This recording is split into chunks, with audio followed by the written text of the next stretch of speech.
حضرت عمر فاروق رضی اللہ تعالیٰ عنہ مدینے کی گلی سے گزر رہے ہیں، امیر المومنین ہے، مدینے کی گلی سے گزر رہے ہیں، ایک گھر کے اندر سے بچیوں کے رونے کی آواز آئی، بچیاں رو رہی ہیں، اور بچی اپنی ماں سے کیا کہتی ہے؟ کہتی ہے اماں ابو بکر تو اب انتقال کر گئے، حضرت عمر کا پہلے دن ہے خلافت کا، اب ہمارا کیا بنے گا؟ ابو بکر تو وصال کر گئے۔ حضرت عمر فاروق رضی اللہ تعالیٰ عنہ نے رونے کی آواز سنی، دروازے پہ دستک دی، کہا بیٹو کیا بات ہے؟ تو بچیاں کہنے لگیں عمر ہمارے ابا جی ہماری 10-15 بکریاں ہیں، تو ہمارے والد صاحب ان کا دودھ دھو کے بیچا کرتے تھے، گزارا ہو جاتا تھا۔ جس دن ابا جی فوت ہوئے تو اس دن سے لے کر ابو بکر صدیق روز عصر کے بعد آیا کرتے تھے، ہماری بکریوں کا دودھ دھو کے دیتے تھے، کچھ ہم پیتی تھی، کچھ بیچ لیتی تھی، گزارا چلتا تھا۔ جس دن ابو بکر صدیق خلیفہ بنے تو ہم نے جا کے کہا ابو بکر اب کون دودھ دھوئے گا؟ تو سیدنا صدیق اکبر رضی اللہ تعالیٰ عنہ نے فرمایا بیٹے پہلے تو میں مرضی سے خدمت کرتا تھا، اب تو مصطفیٰ کی امت کی نوکری میری ڈیوٹی بن گئی ہے، تو میں آؤں گا۔ بچیاں رو رہی ہیں، حضرت عمر کو بتاتی ہیں، کہتی ہیں ابو بکر چلے گئے ہیں تو ہم پریشان ہیں، یتیم ہیں، لاوارث ہیں، بھائی کوئی نہیں، کون آئے گا، کون دیکھ بھال کرے گا؟ حضرت عمر فاروق گھٹنوں کے بل زمین پہ بیٹھ گئے، ان چھوٹی چھوٹی بچیوں کو سینے سے لگایا، فرمانے لگے میں ابو بکر کا کیا کروں، میرے لیے رستے بڑے مشکل کر گیا ہے، میں اس کے کس بادشاہ وقت ہو کے وہ غریبوں کے گھروں میں آ کے ان کی بکریوں کا دودھ بھی دوتا تھا، امیر المومنین ہو کے یہ رنگ بھی تھا۔ فرمایا بیٹیوں فکر نہ کرنا، جب تک عمر زندہ رہے گا، عمر آتا رہے گا، یہ نوکری کرتا رہے گا۔ کچھ دن بیتے تو حضرت عمر فاروق کو یاد آیا اوہو مدینے میں ایک بوڑھی اماں بھی رہتی ہے جس کا کوئی گھر کا کام کرنے والا نہیں، اور جس بی بی کا کوئی بال بچہ نہیں اور آنکھوں سے بھی وہ نابینی ہے۔ حضرت ابو بکر صدیق رات کے سناٹے میں جایا کرتے تھے، اس کے گھر میں جھاڑو دیتے تھے، یہ بادشاہ ہے، اس کی فقیری کا رنگ دیکھو، اس کو کنویں سے پانی بھر کے لا کے دیتے تھے۔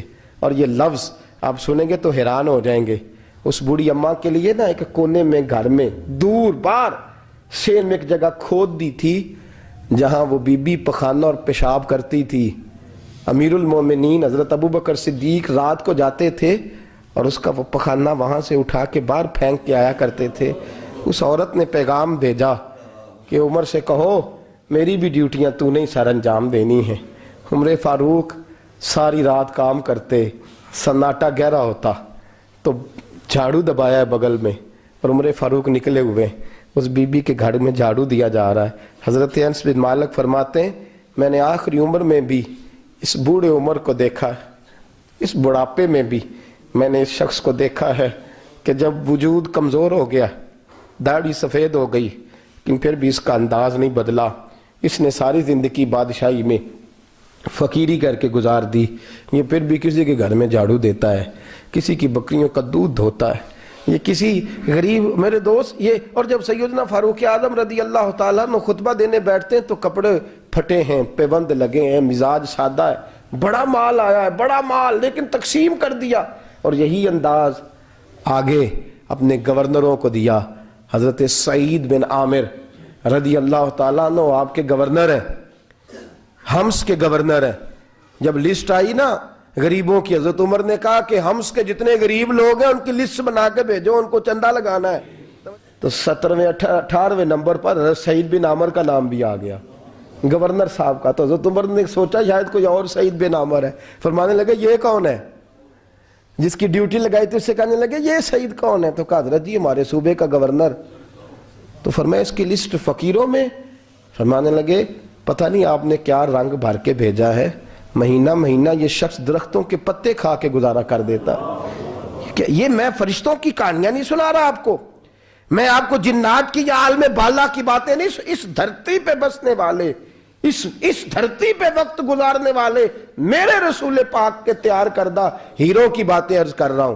حضرت عمر گئے ایک دفعہ، کہا مجھے بتاؤ تمہارا گورنر کیسا ہے؟ تو حمص کے لوگ کہنے لگے ہمیں اپنے گورنر سے 4 شکایتیں۔ کون کون سی؟ کہا پہلی بات تو یہ ہے کہ گورنر صاحب کو چاہیے فجر کے وقت آئیں، یہ سورج نکل آتا ہے تو باہر آتے ہیں گھر سے، سورج نکل آتا ہے تو آپ کہہ کے تو دیکھیں کسی معمولی سرکاری ملازم سے بھی۔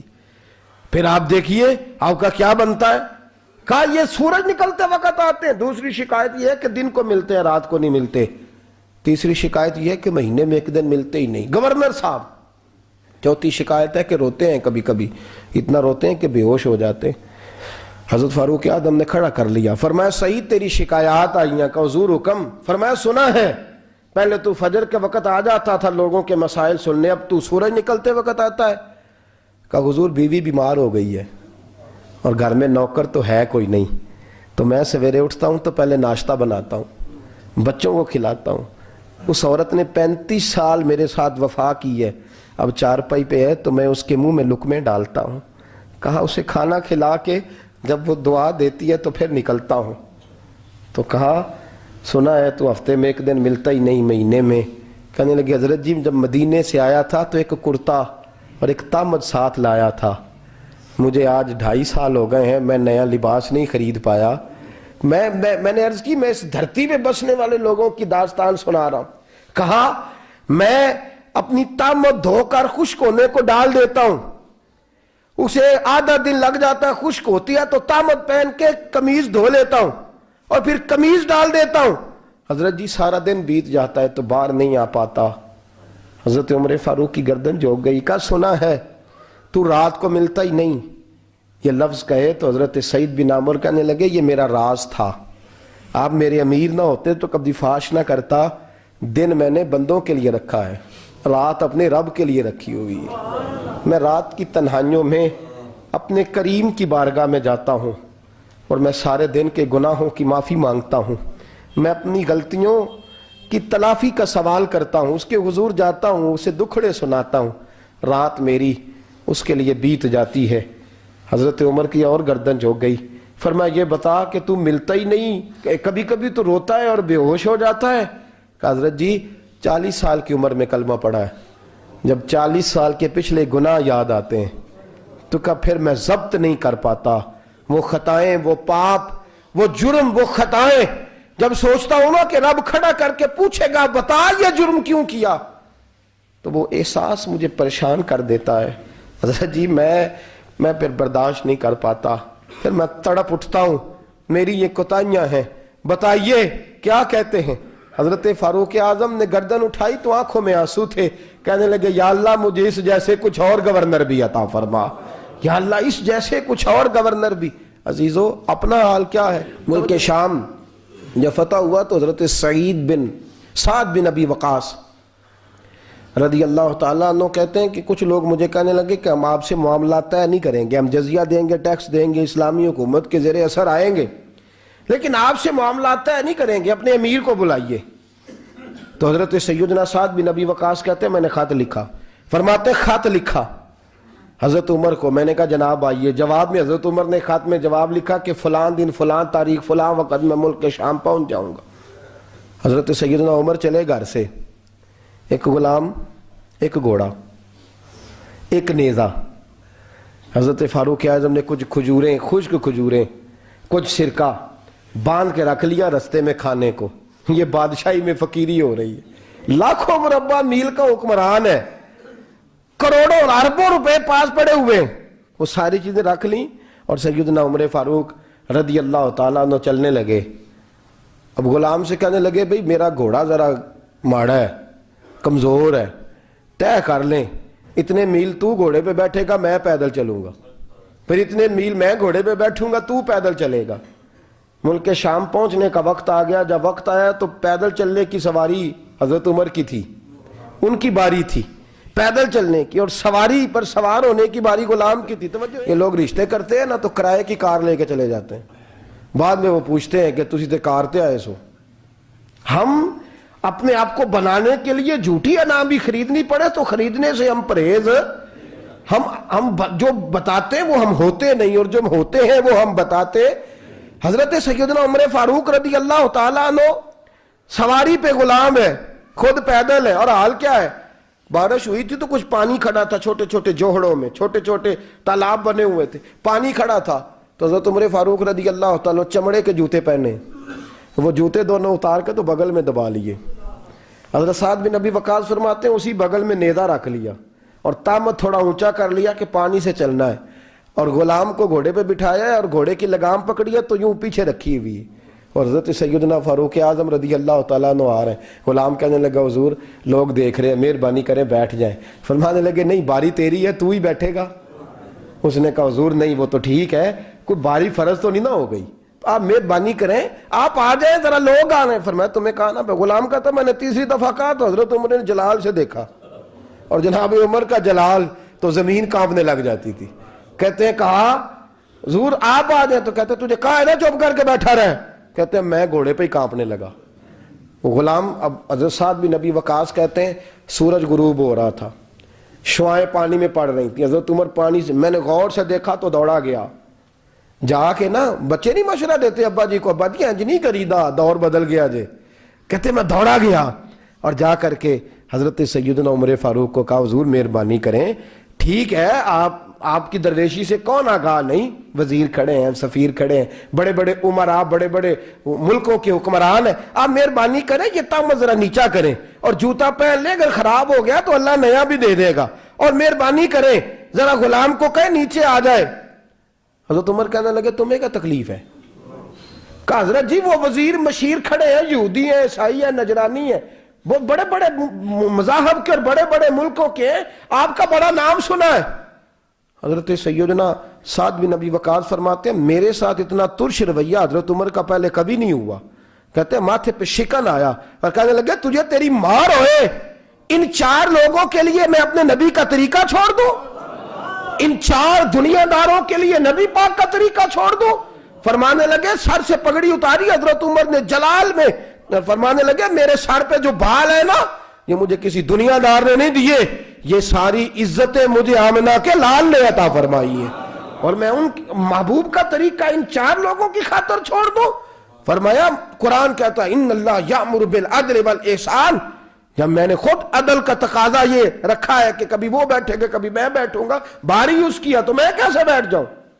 حضرت سعد بن ابی وقاص فرماتے ہیں اسی درویشی میں سلام اس پر کہ جس نے بادشاہی میں فقیری کی، کہتے ہیں اسی درویشی میں حضرت عمر پہنچے تو جو پہلے ڈرا کرتے تھے جب حضرت عمر آئے تو انہیں کامتے بھی دیکھا، روب اور بڑھ گیا، ان کے دلوں کے اندر حضرت عمر کا دبدبا اور بڑھ گیا، اور میرے کانوں میں کہنے لگے سعد پہلے سنا تھا لیکن دنیا سچی کہتی ہے جو حال محمد اور محمد کے غلاموں کا ہے صلی اللہ علیہ، وہ دنیا میں دوسرا کوئی حاصل کر سکتا؟ آج ہمارے پروٹوکول، ہمارے دبدبے، ہماری انا پرستیاں، ہمارے دعوے، ہمارے طریقے، میرے عزیزوں لوگ ہمیں آ کے مثال دیتے ہیں، کہتے ہیں یورپ کی فلاں گلی میں یہ ہوتا ہے، میں نے کہا وہ گرد راہ کو نہیں پہنچ سکتے، یہ ساری چیزوں تو میرے مصطفیٰ کے غلاموں سے حاصل کیا لوگ، ہم نے چھوڑ دی، غیروں نے اپنا لی۔ خدا را اپنی زندگی میں تبدیلی لائیں، درویشی، سادگی، بے تکلفی، یہ زندگی حسین ہوتی ہے، یہ زندگی سکون والی ہوتی ہے، یہ زندگی اچھی ہوتی ہے، یہ فرحت اور تازگی والی ہوتی ہے۔ اپنے آپ کو ان تکلیفوں اور آلائشوں میں مبتلا نہ کریں، اگر اللہ مال دے، عزت دے، دولت دے، اللہ تعالیٰ نفاست عطا کرے تو پھر اپنے آپ کو سادہ کریں، آزاد کریں، کھلی ہوئی کتاب بنا کے اپنے آپ کو رکھیں۔ مجھے ایک بچہ کہنے لگا حضرت جی جب بھی آتے ہیں آپ کہیں بیٹھے مل جاتے ہیں، ہم کسی کو لا کے کہتے ہیں جناب حضرت جی بڑے مصروف ہیں اور آپ یہاں آگ تاپ رہے ہیں جلا کے، مہربانی فرمائیں۔ میں نے کہا یار 2-4 دن تو بن سور کے بیٹھنا بندے کے لیے آسان ہوتا ہے، سارا دن ملمہ سازی کر کے رکھنا اتنا آسان کام، تو ویسے بھی بندہ جو ہو وہ نظر آئے تو اس کے لیے زیادہ بہتر ہوتا ہے، جو ہو وہ دکھائی دے، وہ زندگی آسان ہو جاتی ہے، بہتر ہو جاتی ہے۔ اور ویسے بھی جو کھلی ہوئی کتاب ہوتی ہے اس میں لوگ مشکوک نہیں ہوتے، جو بندی ہوئی ہوتی ہے نا اس میں لوگوں کو خبر نہیں ہوتی کہ نہ جانے یہ کیا معاملہ ہے۔ میرے عزیزو اپنے آپ کو بے تکلف بنائیں۔ بے تکلف سے مراد یہ نہیں کہ جیسے بے تکلفی ہم نے ایک غلط چیز کا نام بے تکلفی رکھ دیا ہے کہ جو آدمی بات پہ ٹھٹھا کرے، بات میں مذاق کرے، وہ بے تکلف ہوتا ہے۔ یہ تو بے تکلفی اسلام اس کو پسند ہی نہیں۔ بے تکلفی سے مراد یہ ہے کہ جھوٹی انا نہیں بنائیں، جھوٹے معاملات اپنے گرد نہیں اوڑیں۔ اپنی اگر اللہ آپ کو بہت زیادہ مال و دولت دیتا ہے تو جتنا وہ مولانا رومی کہتے ہیں جتنا ٹہنی پہ پھل زیادہ لگتا ہے نا اتنی وہ ٹہنی جھک جاتی ہے، جو اکڑی ہوتی ہے سمجھو وہ خالی ہوتی ہے۔ اگر آپ پھلدار ہیں تو پھر آپ کو جھکے، پھر آپ کو با اخلاق ہونا چاہیے، با مروت ہونا چاہیے، پیار والا ہونا چاہیے۔ زندگی میں اس چیز کو ضرور اپنائیے، بڑے لوگ وہی ہوتے ہیں جن کا کردار بڑا ہوتا ہے، بڑے وہی ہوتے ہیں جن کی بات بڑی ہوتی ہے، کوئی باتوں سے اور پروٹوکول سے کبھی بڑا نہیں ہوتا، ہمیشہ مدحت خیر الانام میں گزرے، دعا ہے یوں عمر درود و سلام میں گزرے، آخر دعویٰ الحمدللہ۔